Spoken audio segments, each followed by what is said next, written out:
Hello everyone, আজ শনিবার মানে আজকে 1 ফেব্রুয়ারি। আগামীকালকে রবিবার 2 ফেব্রুয়ারি এবং 3 ফেব্রুয়ারি সোমবার সরস্বতী পুজো। এই বছরে সরস্বতী পুজো তো পঞ্জিকা অনুসারে 2 দিন, তো আমরা করছি আগামী পরশু।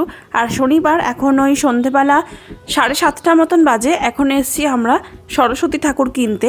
আজকে থেকে আবার এইদিকে সবলা মেলার উদ্বোধন, তো যেই কারণে আমরা সবলা মেলাটা ঘুরে তারপরে ফেরার সময় ঠিক করেছি সরস্বতী ঠাকুর কিনে নিয়েই যাব। তো আশা করি আপনারা সবলা মেলার ব্লগটা এতক্ষণে দেখে নিয়েছেন, কারণ ওই ব্লগটা কিন্তু আমি অলরেডি কিছুদিন আগে আপলোড করে দিয়েছি। আর আজকে হচ্ছে আপনাদের সাথে শেয়ার করব এই হচ্ছে সবলা মেলা থেকে যে পথটা দিয়ে বাড়ি ফেরার জন্য আসা হয়, তো সেই পথটাতেই একটা বড় বাজার পড়ে রেল লাইনের পাশে। এখান থেকেই আমরা প্রত্যেক বছর সরস্বতী ঠাকুরের প্রতিমা কিনে থাকি, তো ওই কারণে আমরা এখান থেকে ভাবলাম মেলাটা ঘুরে নিয়ে ফেরার সময়তে ঠাকুর কিনে একবারে চলে যাব। ঠাকুর কেনার পাশাপাশি পুজোর জন্য যে প্রয়োজনীয় দশকর্মা সামগ্রী লাগবে সেগুলো তো আমরা আমাদের ঠাকুরমশাইয়ের দোকান থেকেই পেয়ে যাব, তো যাবার সময় ওটাও কালেক্ট করে নেব। চলুন বাড়ি যাওয়া যাক, আর একবারে আগামীকাল সকালে আপনাদের সাথে দেখা হবে। গুড মর্নিং সবাইকে। আজ রবিবার সকাল সকাল ফলওয়ালা এসে গেছে। শুধু সরস্বতী পুজোর ফল বলে নয়, ওনার কাছ থেকে আমরা প্রতিনিয়ত যে ফলের দরকার হয় সেটাও যেমন নিয়ে থাকি, সেরকম বাড়িতে যদি কোনো অনুষ্ঠান হয় মানে কোনো পুজো হয়, তো সেই সমস্ত পুজো পার্বণের ফলও কিন্তু উনি যোগান দিয়ে থাকেন।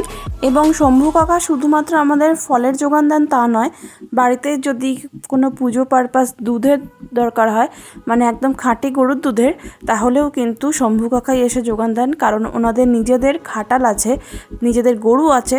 তো সেই কারণে ওই ব্যবসাটাও যেহেতু ওনাদের আছে, তাই সত্যনারায়ণ পুজোর জন্যই হোক বা মনসা পুজোর জন্যই হোক বা শিবরাত্রিতেও যদি দুধের দরকার হয় তাহলেও কিন্তু শম্ভু কাকাই জোগাড় করে দেন। এক কথায় উনি আমাদের ফলের দাম আকাশ ছোঁয়া। ফলের দাম বলবো কি, এখন তো প্রতিমার দামও ভীষণ বেশি। কালকে তো প্রতিমা কিনতে গিয়েই দেখলাম যে ওনারা 5টা টাকাও কমাতে রাজি হচ্ছেন না, এতই বেশি দাম। সমস্ত জিনিসেরই এখন দাম বেশি, কারণ সরস্বতী পুজো রয়েছে আর পরপর এখন উৎসব পার্বণগুলো চলবে বলে দাম তো থাকবেই। ফল কেনা আমাদের কমপ্লিট। এই যে এই দেখুন আমাদের এখানে ফলগুলো সব নিয়ে রাখা রয়েছে, এগুলো জাস্ট কালকে সকালেই লাগবে। কাল ভোর 6টাতে পুজো, ঠাকুর কেনা হয়ে গেছে, ফল কেনা হয়ে গেছে, দশকর্মাও আনা হয়ে গেছে। পড়ে রয়েছে শুধু মিষ্টি, দুধ, দই আর ফুলের যে বাজার সেটা, তো ওটা এখন বাবি গিয়ে নিয়ে আসবে, কারণ কাল সকাল 6টায় পুজো, তখন তো কোনো দোকানই খুলবে না, মানে মিষ্টির দোকান হোক বা ফুলের দোকান, আজকেই সমস্ত জোগাড় করে রাখা হবে। চলুন একেবারে দেখা হচ্ছে পুজোর জোগাড় করার সময়, মানে বিকেলবেলায়। আজকে যেহেতু রবিবার আর আমরা আগামীকাল মানে সোমবার 3 তারিখ করছি পুজোটা, তাই জন্য আজকে টেকনিক্যালি হচ্ছে আমাদের বার। তো সকালবেলাতে আজকে স্নান টান করে খেয়েছি বলতে শুধুমাত্র সিদ্ধ ভাত, বাড়ি যেরকম খাওয়া হয়। আর তারপর এখন 5টা মতন বাজে, বিকেলবেলা চলে এসেছি আলপনা দিতে। এটা একটা গুরুত্বপূর্ণ কাজ, কারণ আলপনাটা দিয়ে শেষ হলে তারপরে বাকি পুজোর জোগাড়গুলো করতে পারবো, কারণ আলপনা যদি না শুকোয় তাহলে কিন্তু কোনো মতেই জোগাড় করা সম্ভব নয়। তো আলপনাটা ওই জন্য ফার্স্টেই দিয়ে দিই। এখন 5টা মতন বাজে, আর আলপনা দিয়ে শেষ করতে করতে মোটামুটি 6টা মতন বেজেছিল। তো 6টার সময়তে আলপনা শেষ করে এটা হচ্ছে ফাইনাল লুক আলপনার। আর মোটামুটি 50% মতন শুকিয়ে গেছে। আমাদের বাড়ির একটা নিয়ম হচ্ছে, আমি কিন্তু প্রত্যেক বছর মা সরস্বতীকে আমার হারমোনিয়ামের ওপর বসাই, তাই সেই জন্যই আলপনাটা একদম ফার্স্টে দেওয়া, কারণ না হলে হারমোনিয়ামটাকে ভালো করে বসানো যাবে না। আর এদিকে ঠাকুরের সমস্ত থালা বাসন বা যে সমস্ত জিনিসপত্রগুলো প্রয়োজন সেগুলোকে বার করে ধুয়ে জল ঝরতে দিয়েছি, সেগুলো একটু পরে কাজে লাগবে রাত্রিবেলাতে। এখন আমি মোটামুটি সবখানি আলপনা দিয়ে দিয়েছি বাড়ির, তো যেখানে যেখানে দেওয়ার, আর মোটামুটি 50% মতন শুকিয়েও গেছে আলপনাগুলো। এরপর আমি এখন দেবো সন্ধে, কারণ অলরেডি 6টা 15-20 মতন বাজে। আলপনা শেষে চলে এসেছি সন্ধে দিতে, এখন বাজে 6:30 মতন। আর আজকে হচ্ছে বিনায়ক চতুর্থী, গণেশ ঠাকুরের পুজো যেহেতু, তাই গণেশ ঠাকুরকে একটা গাছের গাঁদা ফুল দিলাম, আর তার সাথে গোপাল সোনাকে তো দিতে হবেই। আর এই দিকে সমস্ত জোগাড় যন্ত্র করতে এসেছিলাম ওই রাত্রি 9:30টার দিকে। সন্ধে দিয়ে পরে চাটা খেয়ে তারপরে বাকি ঘরের কিছু কাজ কমপ্লিট করে রাত্রিবেলা 9:30 নাগাদ আবার এসেছিলাম খাওয়ার আগে মোটামুটি ছোটোখাটো জোগাড়গুলো করে নিতে। প্রথমেই হারমোনিয়ামের ওপর একটা নতুন বস্ত্র পাতলাম, যার ওপরে মা সরস্বতীকে বসিয়েছি। যেহেতু আমাদের বাড়িতে পুজোটা আমার আর বাবির দুজনের নামে হয়, তাই জন্য দুটো দোয়াত আর দুটো কলম দিয়েছিলাম। আর এইবারের মা সরস্বতীটা আমাদের ছোট্ট মতন কিনেছি একদম, যাতে করে সিংহাসনে খুব সুন্দরভাবে 1 বছর মতন রাখা যায়। এই মা সরস্বতীকে আমরা আগামী বছর বিসর্জন দেব, তাই 1 বছর এখন মাকে তো রাখতে হবে, সেজন্য ছোট্ট মতন সুন্দর দেখে কিনেছিলাম। আর দেখে প্রথমেই এত সুন্দর লেগেছিল মায়ের মুখটা, তো আমরা প্রথম দেখাতেই মাকে পছন্দ করে নিয়েছিলাম। তারপরে জানতে পারলাম এটা নাকি কৃষ্ণনগরের ঠাকুর। যাই হোক, এবার মাকে বসানোর পর মাকে সাজানোর পালা। তো মায়ের জন্য যে ফুল এবং ফুলের মালা কিনে আনা হয়েছিল সেগুলো দিয়ে মাকে মোটামুটি সাজানো হলো। এখানে একটা গোড়ের রজনীগন্ধার মালা দিয়ে মাকে প্রথমে সাজিয়েছি, তারপর আরও একটা ছোট্ট সাদা ফুলের মালা ছিল সেটাও পরিয়েছি, আর গাছের ফুল দিয়ে সামনেটা ডেকোরেট করলাম। আর এই যে ফুলের মালাটা রয়েছে এটা আগামীকাল সকালে কাজে লাগবে, অঞ্জলি পারপাস আর ঠাকুর মশাই যে পুজো করবেন সেই জন্য। মায়ের দুপাশে ক্যালকুলেটর, বই, খাতা, পেন এসব দিয়েছি।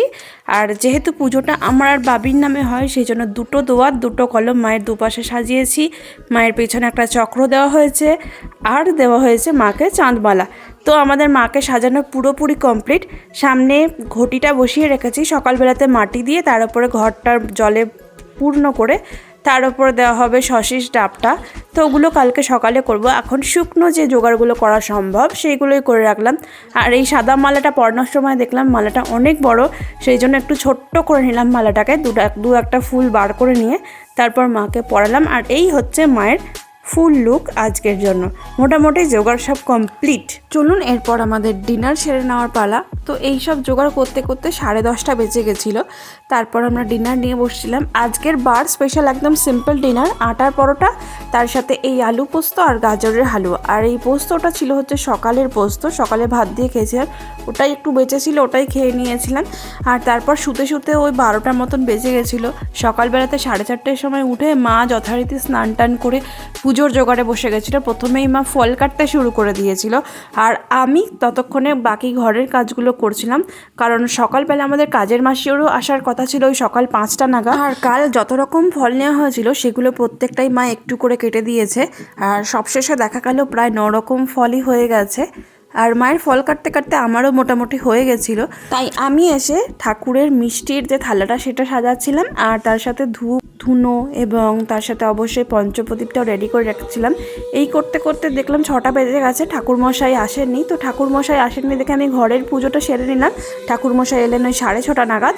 তো তারপর আমাদের খুব সুন্দর করে পুজোটাও শুরু হয়ে গেল, এই বছরের সরস্বতী পুজো।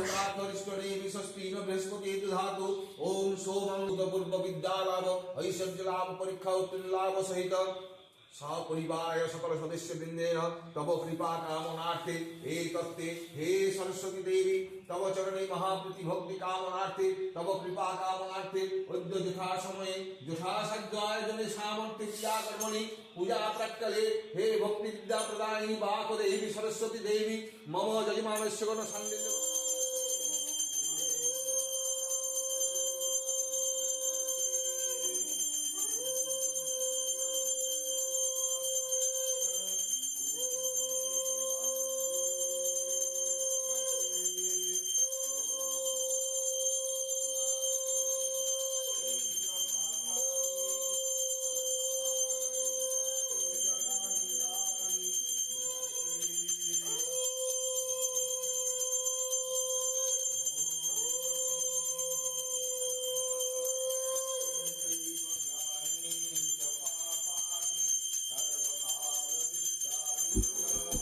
আর এইভাবেই আমাদের এই বছরের 2025-এর সরস্বতী পুজো খুব নিষ্ঠাভাবে খুব সুন্দরভাবে সম্পন্ন হলো। আমাদের ঠাকুরমশাই বরাবরই খুব সুন্দর পুজো করেন। আর তারপর প্রসাদ খাওয়ার পালা। মোটামুটি সকলকে, প্রায় কাছের সমস্ত মানুষদেরকে প্রসাদ বিতরণ করার পর সবশেষে প্রসাদ খেয়েছিলাম আমরা বাড়ির মানুষরা। আর এই হচ্ছে আমাদের গাছের কিছু ফুল যেগুলো আমি তুলেছিলাম ঠাকুরকে নিবেদনের জন্য। আর তারপর কালকে যেহেতু সিজানো সেই জন্য মা করছিল এখানে সমস্ত জোগাড়। আর এইভাবেই আমাদের এই বছরের পলাশ প্রিয়ার কিন্তু আবাহন সম্পন্ন হয়েছিল। আপনাদের ভিডিওটা কেমন লাগলো অবশ্যই জানাবেন। ভালো লাগলে please to like comment share and do subscribe. Tata, bye bye. সবাই খুব ভালো থাকবেন, সুস্থ থাকবেন, দেখা হবে খুব শিগগিরই।